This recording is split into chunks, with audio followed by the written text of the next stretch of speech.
Advanced pain clinic. నొప్పి మాయం, surgery దూరం. For appointments 9155515563.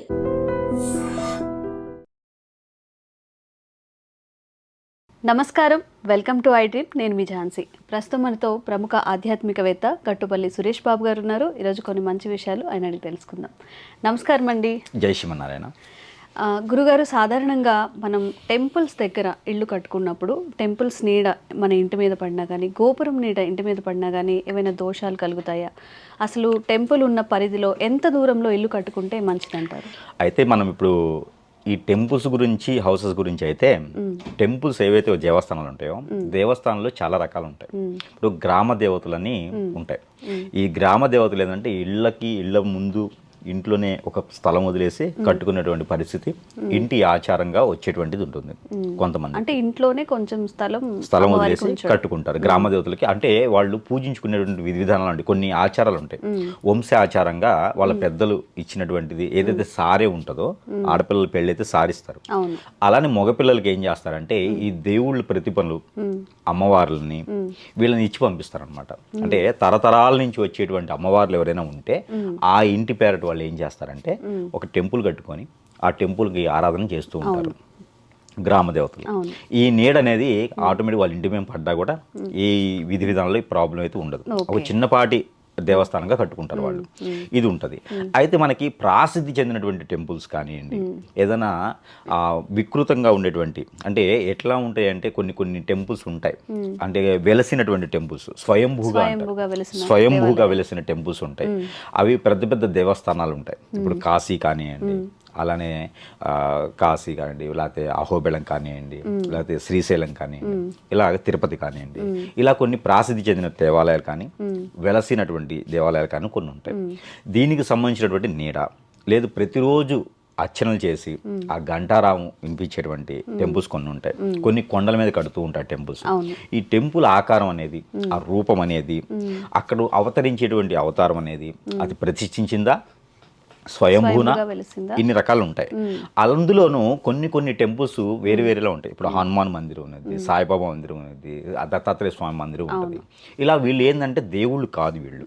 ఇప్పుడు దత్తాత్రేయ స్వామి కానివ్వండి, లేకపోతే లక్ష్మీనరసింహస్వామి అయితే దేవుడు, దత్తాత్రేయ స్వామి, అలానే మనకి శ్రీ విరాట్పూర్లో వీరబ్రహ్మేంద్ర స్వామి వారు, స్వామి వివేకానంద, పుట్టపర్తి సాయిబాబా, హనుమాన్ మందిరం అంటే గురువు గారు ఉంటారు కాబట్టి హనుమాన్ అంటే దేవుడిగానే చూస్తారు.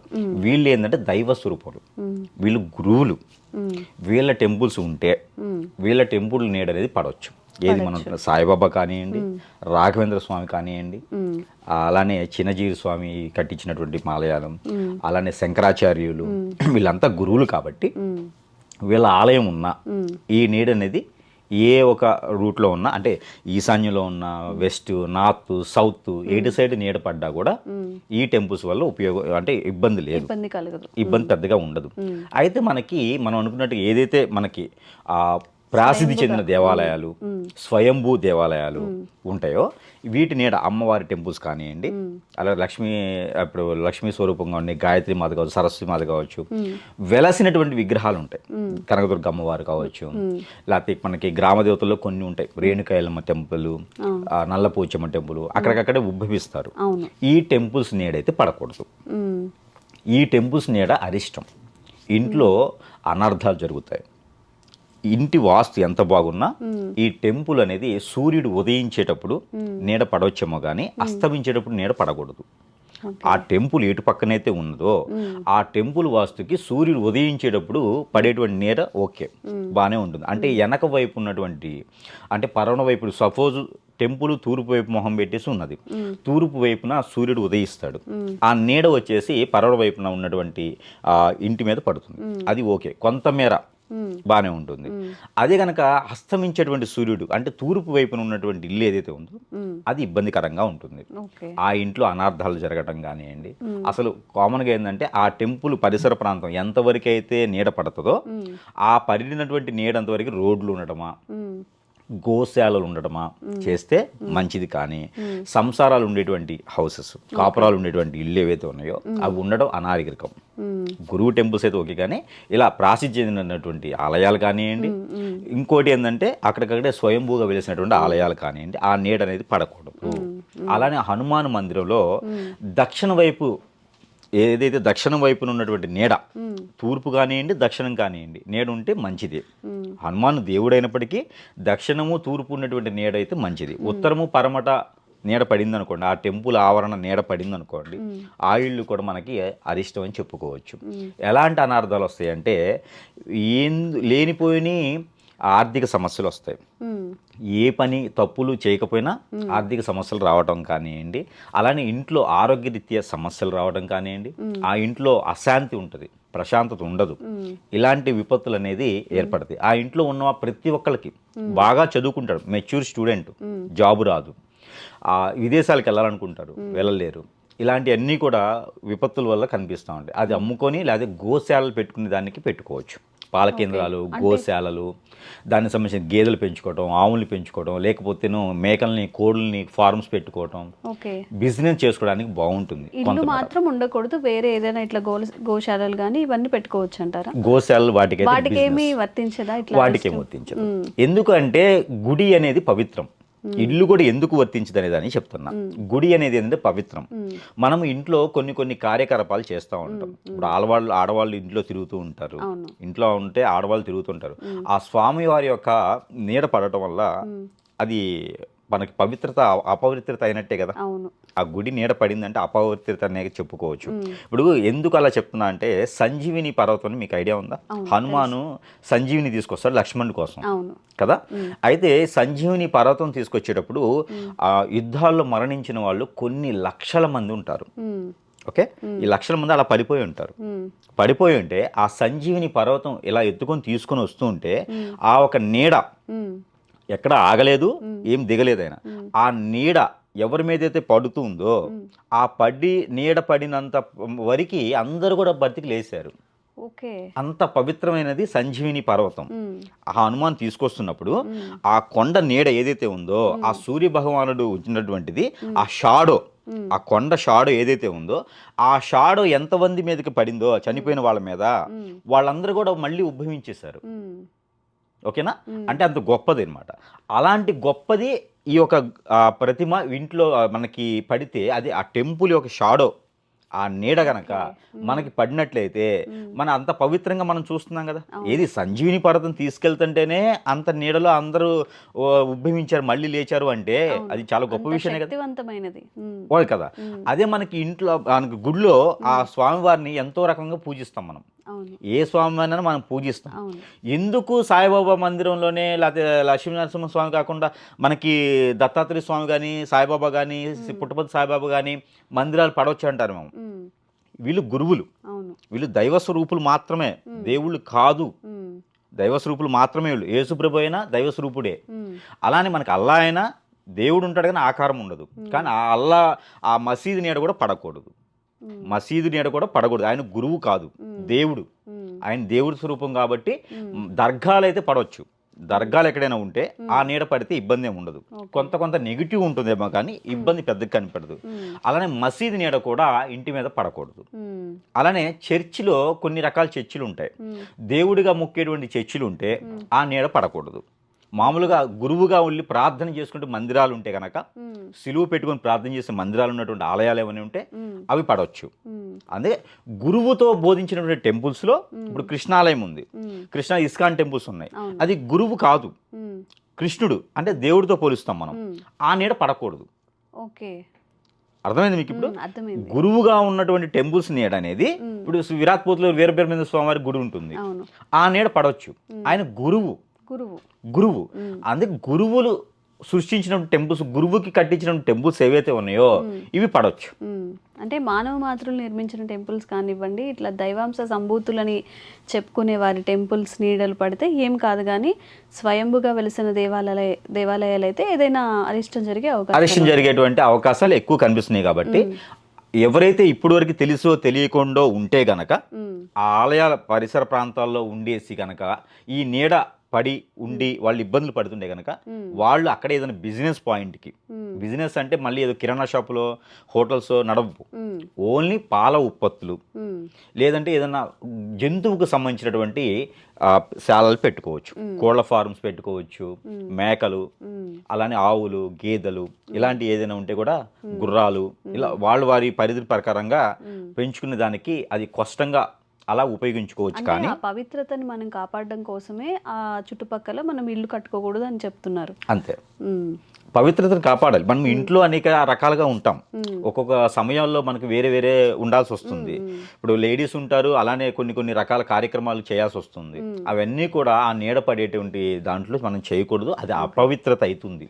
కాబట్టి ఇప్పుడు మనకి ఎట్లా ఉందంటే ఒక బిందె తేనెలో ఒక్క డ్రాపు వాటర్ వేస్తే మొత్తం తేనెంతా కూడా వాటర్ అయిపోతుంది.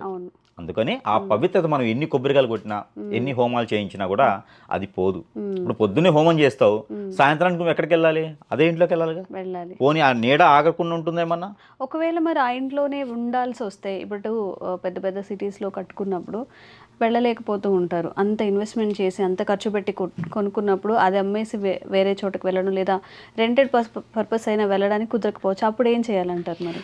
ఖచ్చితంగా ఇది అయితే కరెక్ట్గా మంచి క్వశ్చన్. ఇది అయితే దీనికి ఒక పరిష్కారం ఉంది. దీనికి ఏంటంటే ఖచ్చితంగా ఆ స్వామివారి దగ్గర ఏదైతే ఉంటుందో, ఇప్పుడు శివాలయం అనుకోండి, అక్కడ బిళ్ళ సమర్పించుకుంటాం. బిళ్ళ పన్ను అంటే మనకి గన్నేరు ఉంటుంది, బిళ్ళ గన్నేరు, మనకి బిళ్ళ గన్నేరు, తర్వాత కొన్ని రకాల పువ్వులు ఉంటాయి, బంతి పువ్వులు ఇలా ఉంటాయి.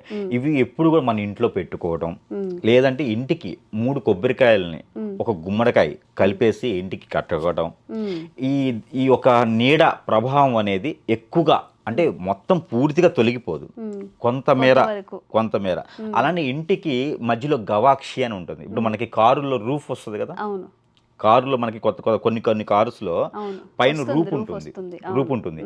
అలానే ఇంటికి గవాక్షి అని ఉంటుంది, ఇంటికి కూడా రూప్ అనమాట. గవాక్షి అంటే మనం పాత పదం, అది సాంస్క్రిట్ లో. ఆ రూపు ఏదైతే రూప్ ఉంటుందో వాళ్ళు ఎన్ని ఫ్లోర్స్ అన్నా వేసుకొనియండి, ఆ లాస్ట్ ఫ్లోర్ ఏదైతే ఉందో దానికి గవాక్షి రూపంలో చేసుకోవాలి. అంటే సూర్యుడు ఆ ఒక వెలుగు అనేది డైరెక్ట్గా కిరణాలు అనేది ఇంటి లోపల పడేటట్టు చేసుకోవాలి. వాళ్ళకి ఆ ఆప్షన్ కూడా లేదు. అంటే ఉన్నది ఎక్కడ కింద ఫ్లోర్లో ఉంటున్నారు, అది అపార్ట్మెంట్ అయి ఉంటుంది, 5 ఫ్లోర్లో గవాక్షి అంటే అవ్వదు. వాళ్ళు ఏం చేయాలి అంటే సూర్యుని యొక్క ప్రతిభం ఉంటుంది, అది సూర్యపటం కాదు, ప్రతిభం. అంటే సూర్యుడు ఉండేసి గుర్రాల మీద ఉండేది కానివ్వండి, ఓన్లీ సూర్యుడు ఉండేసి చుట్టూతా ఒక అలా పొడుగ్గా వచ్చేటువంటి కిరణాలు ఉన్నటువంటి సూర్య బింబం ఉంటుంది.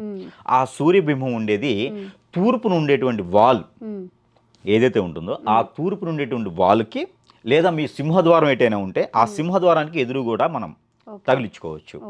అది ఉండడం ద్వారా ఏంటంటే కొంతమేర ఉపశమనం మాత్రమే తప్పితే శాశ్వతం కాదు. అంటే వేడి నీళ్ళకి చన్నీళ్ళు తోడన్నట్టు, అంతేగాని శాశ్వత పరిష్కారం అయితే కాదు. అంటే కంపల్సరీ అక్కడ నుంచి వెకేట్ చేయడమే ఉత్తమమైన పని. ఇప్పుడు ఇంకోటి ఉంటుంది, మీరు అన్నట్టుగా ఒకటి ఆల్రెడీ వీళ్ళకి ఇల్లు ఉంటుంది, వీళ్ళు వెల్ సెటిల్ అయిపోతారు, తర్వాత వచ్చి టెంపుల్స్ కడతారు. ఆ టెంపుల్ ఏంటనే మనం చూసుకోవాలి ఫస్ట్. చిన్నపాటి గురువుల టెంపుల్సా, లేకపోతే నిజంగానే వెంకటేశ్వర స్వామి, లేకపోతే హనుమాన్ మందిరం, లేకపోతే శివాలయం కట్టినారనుకోండి, వాటి వల్ల ఇబ్బంది ఉంటుంది. కాబట్టి కొంతవరకు వీళ్ళు ఏం చేయలేని పరిస్థితుల్లో ఇలాంటి వాటిని కొంచెం చేసుకోవచ్చు. అప్పుడప్పుడు వీళ్ళు గోదానం చేస్తే మంచిది. ఏం చేయలేనప్పుడు వాళ్ళు దీనికి ఏంటంటే గోదానం ఒకటి పరిష్కార మార్గం. గోదానం అంటే గోవును కొనేనివ్వచ్చు, అది పరిష్కారం. గోవును కొనేంత ఓపిక లేదు మా దగ్గర అనుకుంటే బ్రాహ్మణోత్తముల దగ్గరికి వెళ్తే గోదానం చేయాలి అని చెప్తే వాళ్ళు మంత్రాలతో కొన్ని రకాల దానాలు తీసుకొని దాన్ని గోదానం కింద తీసుకుంటారు. అప్పుడు కొంతమేర ఉపశమనం అయితే కనిపిస్తుంది. ఆడపిల్లల్లో ఎక్కువ బాధలు ఉంటాయి, ఇలాగా నీడ పడితే ఆడపిల్లలు ఇబ్బంది ఎక్కువగా కనిపిస్తుంది. ఇంట్లో పెద్దవాళ్ళు ఉంటే వాళ్ళు పెద్ద క్యాటర్లో ఉన్నవాళ్ళు కూడా జీరోకి వచ్చినటువంటి పరిస్థితులు ఉన్నాయి. వీళ్ళందరూ కూడా ఏంటంటే ఆ సూర్యబింబం పెట్టుకోవడం, అలానే గవాక్షి అని రూపు తీసుకోవడం, ఇలాంటి చిన్న పరిహారాలు ఇవి. అలానే ఒక మనకి మంచి గుమ్మడికాయ కాకుండా బూదురు గుమ్మడికాయ అని దొరుకుతుంది, తెల్లగా ఉంటుంది. ఆ బూదురు గుమ్మడికాయని మనము మంత్రించుకొని ఆదివారం రోజున కానీ, శుక్రవారం కానివ్వండి, సోమవారం కానివ్వండి, మనం ఒక దేవుళ్ళ గుళ్ళో దాన్ని మంత్రించి అది గుమ్మాన్ని కట్టుకోవడం. ఇంట్లో ఉన్న ప్రతి ఒక్కరు కూడా వారంలో ఒక రోజైనా సరే కొబ్బరికాయని దిష్టిగా తీసుకోవడం, ఇంటికి ఇంటికి కాదు, మనిషికి. మనిషికి అంటే ఆ ఇంట్లో ఉన్న వాళ్ళు ప్రతి యజమాని ఒక్కరు, అంటారా? యజమాని కాదు, ప్రతి ఒక్కరు కూడా, ఆ ఇంట్లో ఉండే ప్రతి ఒక్కరు కూడా ఆ గుమ్మడికాయ, అది మనకి కొబ్బరికాయని ఆల్రెడీ పీచు తీసిన కొబ్బరికాయని దిష్టిగా తీసుకొని అక్కడ ఏం చేయకుండా ఎక్కడైనా దూరంగా వెళ్ళేసి దాన్ని పడేయటం, పక్కన కొట్టకూడదు, జస్ట్ దిష్టి తీసేసి దిష్టి తీసుకొని ఎక్కడైనా పడేయటం లాంటివి చేస్తే, ఇలాంటి చిన్న చిన్నవి చేస్తే వాళ్ళకు ఉన్నటువంటి విఘ్నాలన్నీ తొలగిపోయేందుకు కొంతమేర సహకరిస్తుందని చెప్పుకోవచ్చు. ఇందులో ఇంకోటి ఏంటంటే, ఆడవాళ్ళకి పెళ్ళిళ్ళు కాకుండా ఉంటుంది ఈ నీడ పడటం ద్వారా, వాళ్ళకి వేరే దోషాలన్నీ ఉండవు, అంతా బాగుంటుంది. కానీ ఈ టెంపుల్ ఒక నీడ పడటం ద్వారా పెళ్ళిళ్ళు అవ్వవు. వీళ్ళు కూడా ఈ యొక్క నారికేళం కొబ్బరికాయని కనుక దిష్టి తీసుకొని దాంతోపాటు జీడి గింజలను దొరుకుతాయి మార్కెట్లో, జీడి గింజలు అంటారు. ఈ జీడి గింజలతో కూడా దిష్టి తీసుకునే విధి విధానాలు ఉన్నాయి. దీని ద్వారా ఏంటంటే ఆ మనిషికి ఉన్నటువంటి విపత్తులు ఏవైతే ఉన్నాయో, ఈ హార్మోన్ ఇన్బ్యాలెన్స్ కావచ్చు, ఆరోగ్యరీత్యా కావచ్చు, పెళ్ళిళ్ళు కాకుండా ఏమైనా ప్రాబ్లమ్స్ ఉన్నా కూడా ఈ యొక్క పరిహారం చేసుకోవడం ద్వారా కొంతమేర ఉపశమనం అయితే దొరుకుతుంది. ఇంతకు మించి ఆప్షన్ లేదు అనుకున్న వాళ్ళకి. ఓకే, నిజంగా మనం ఇందాక మాట్లాడుకున్నట్టుగా ఎంతో ఇష్టపడి ఎక్కువ ఇన్వెస్ట్మెంట్ చేసి ఇల్లు కొనుక్కున్నప్పుడు ఇట్లా ఖాళీ చేయండి అని, లేకపోతే ఇలా చేయండి అని చెప్తే వీలు లేని వాళ్ళకి మీరు చెప్పిన చిన్న చిన్న పరిహారాలు ఏవైతే దిష్టి గుమ్మడికాయ కానివ్వండి, మీరు చెప్పినట్టు కొబ్బరికాయలు కానివ్వండి, చాలా యూజ్ అవుతాయి. గురుగారు చాలా చక్కగా వివరించారు. ధన్యవాదాలు. నమస్తే.